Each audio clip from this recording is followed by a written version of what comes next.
ലോകം മൂകമായ ദിവസമാണ് ദുഃഖശനി. എന്നാൽ കർത്താവിൻ്റെ ഉയർപ്പോടുകൂടെ ദുഃഖശനി എന്നുള്ള പേര് മാറുകയാണ്. അത് പ്രത്യാശയുടെ ശനിയായി മാറുകയാണ്.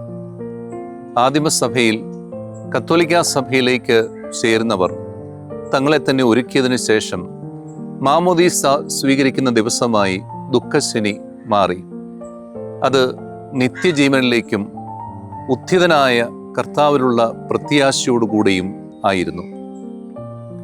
പ്രത്യാശയുടെ ഈ ശനി സന്തോഷത്തിൻ്റെയും കാത്തിരിപ്പിൻ്റെയും ഒക്കെ ദിവസമാണ്. നോമ്പ് വീടുന്ന ആഹ്ലാദത്തിമർപ്പിൽ ആഘോഷിക്കുവാനായി ഓടി നടക്കേണ്ട ദിവസമല്ല, മറിച്ച് നിർമ്മലമായി കർത്താവിനോടുകൂടെ ഉയർത്തെഴുന്നേൽക്കുന്ന ഒരു സന്തോഷം ധാരയായി ഹൃദയത്തിൽ ഒഴുകേണ്ട ദിവസമാണ്. ഇന്ന് നാം ചെയ്യേണ്ട ഒരു കാര്യമുണ്ട്. രോഗികളായവരെ, നമ്മുടെ സഹായം ആവശ്യമുള്ളവരെ ഒക്കെ ഒന്ന് സന്ദർശിക്കുക.